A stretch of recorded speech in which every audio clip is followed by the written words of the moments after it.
ഒരു വീട്ടിൽ ഒരു കാർട്ടൂൺ പരിപാടിക്ക് കൊച്ചിയിൽ തുടക്കമായി. ഗിന്നസ് ജേതാവ് എം ദിലീപാണ് ഈ ആശയത്തിന് പിന്നിൽ.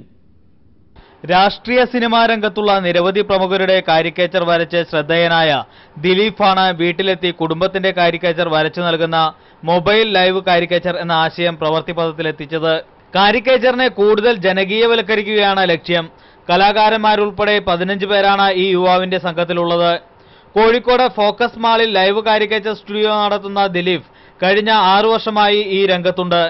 കഴിഞ്ഞ വർഷം ഒക്ടോബർ 2-ന് കോഴിക്കോട് കടപ്പുറത്ത് 3333 ചതുരശ്ര അടി വലുപ്പത്തിൽ ഗാന്ധിജിയുടെ കാരിക്കേച്ചർ വരച്ചാണ് ഇദ്ദേഹം ഗിന്നസ് ബുക്കിൽ ഇടം നേടിയത്.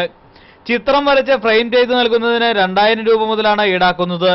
പേപ്പറിനും വലുപ്പത്തിനും വിശദാംശങ്ങൾക്കും അനുസരിച്ച് വിലയിൽ ഏറ്റക്കുറച്ചിലുണ്ടാകും. ഓൺലൈനായും കാരിക്കേച്ചർ വരച്ചു നൽകുന്നുണ്ട്. ബിൽഗേറ്റ്സ് ആണ് ഈ ആശയത്തിന്റെ പ്രചോദകൻ. ഈ ഒരു വീട്ടിലൊരു കാർട്ടൂൺ ആശയം ഞാൻ ഈ മാഗസിൻ വായിച്ചപ്പോൾ ബിൽഗേറ്റ്സിനെ കുറിച്ചിട്ട് അതിൽ പറയുന്നുണ്ട്. ബിൽഗേറ്റ്സിൻ്റെ വർഷങ്ങൾക്ക് മുമ്പ് ബിൽഗേറ്റ്സിൻ്റെ ഒരു സ്വപ്നം ഉണ്ടായിരുന്നു. എല്ലാവരുടെ വീട്ടിലും ഒരു കമ്പ്യൂട്ടർ, ആ കമ്പ്യൂട്ടറിൽ മോണിറ്ററിൽ മൈക്രോസോഫ്റ്റ് എന്ന പേര്. ഇതിങ്ങനെ വായിച്ചപ്പോൾ എൻ്റെ മനസ്സിൽ സ്ട്രൈക്ക് എത്തി, ഇതുപോലെ എന്തെങ്കിലും ഒന്ന് നമുക്കും ചെയ്തുകൂടെ.